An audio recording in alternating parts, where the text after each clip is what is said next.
नमस्कार, आप देख रहे हैं नेशन न्यूज 18 और मैं हूं आपके साथ ज्योतिका।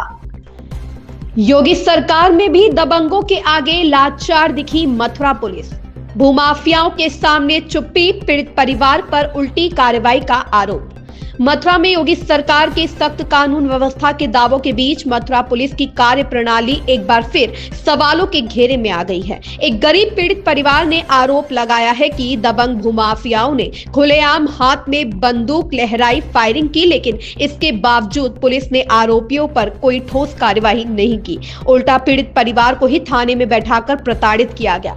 पीड़ित का आरोप है कि दबंग भूमाफिया लंबे समय से जमीन पर कब्जा करने का दबाव बना रहे थे। विरोध करने पर आरोपियों ने गाली गलौज की और जान से मारने की नियत से गोली चलाई। घटना की सूचना तत्काल 112 और स्थानीय पुलिस को दी गई, लेकिन मौके पर पहुंची पुलिस ने आरोपियों के खिलाफ कार्रवाई करने के बजाय पीड़ित परिवार को ही थाने ले जाकर बैठा दिया। पीड़ित परिवार का यह भी कहना है कि पूरे घटनाक्रम का सीसीटीवी फुटेज मौजूद है, जिसमें हथियार लहराने और फायरिंग की साफ तस्वीरें कैद हैं। इसके बावजूद पुलिस ने ना तो एफआईआर दर्ज की और ना ही आरोपियों को गिरफ्तार किया।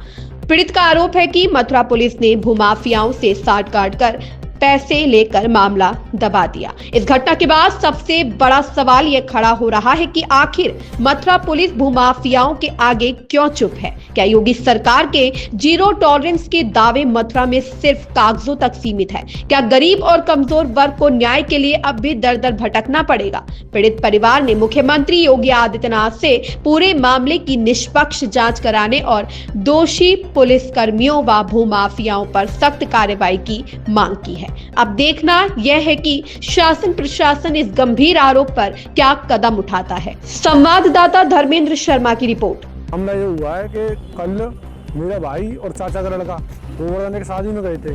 वहाँ पे मुकेश सनोप मंगल सैनी वो एक गाड़ी में बैठा था अपने दोस्त के साथ। इनका एक्सीडेंट करने की पूरी कोशिश की गई है।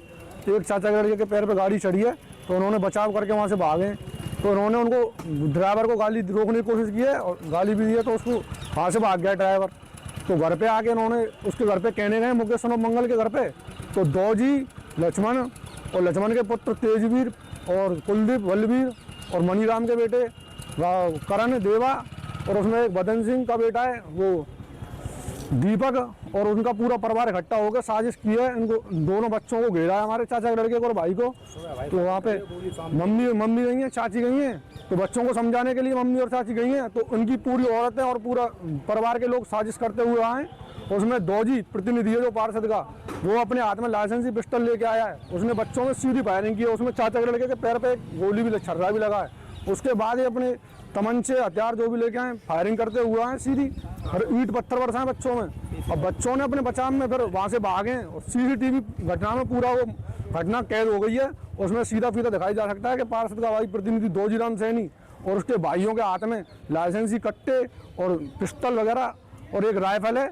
पूरी घटना उसमें कैद हो गई टीवी में। पुलिस ने कोई कार्रवाई करी है? पुलिस के संज्ञान में अभी मामला आया है और थाने से भी अभी मेडिकल होके अस्पताल, यहाँ से जिला अस्पताल से कचहरी के लिए ले गए उनको। कितने लोग हिरासत में लिए हैं? हमारे 5 लोग हैं, उनमें 2 भाइयों के, एक के सिर में चोट आई है, एक के पैर में छर्रा लगा है और उनके हाथ पैर में मतलब ईंट पत्थर से घाव हुए हैं। दूसरे भी पार्टी के कुछ पकड़ेंगे लोग? हाँ, 2-3 लोग उनके पकड़े हैं। क्या चाहते हो? चाहते हम यही है कि उचित हमें न्याय मिले और ये गुंडागर्दी जो खुलेआम हो रही है योगी सरकार में पार्षद कर रहा है, ये बंद होनी चाहिए और हमें न्याय चाहिए। बस ये गुंडागर्दी बंद होनी चाहिए। एक तरफ योगी सरकार मुहिम निकालती है कि भूमाफियाओं को गुंडागर्दी खत्म करेंगे, वहीं उसी पार्टी का पार्षद जो है उसके हमने समर्थन किया कि पूरे गांव ने पार्षद बनाया निर्दलीय, और वो आज भारतीय जनता पार्टी में शामिल होकर खुलेआम गुंडागर्दी कर रहा है और बच्चों पे और औरतों पे निहत्तों पे खुलेआम उनका भाई फायरिंग कर रहे हैं और घटनाओं को अंजाम दे रहे हैं। छतों पर चढ़ के ईंटें पत्थर बरसा रहे हैं। हमें न्याय चाहिए योगी जी से, एक ही गुहार है बस हमारी। इस खबर में बस इतना ही। बने रहिए नेशन न्यूज 18 के साथ। अगर आपको हमारी खबर पसंद आई हो तो हमारे चैनल को लाइक करें, सब्सक्राइब करें और शेयर करें।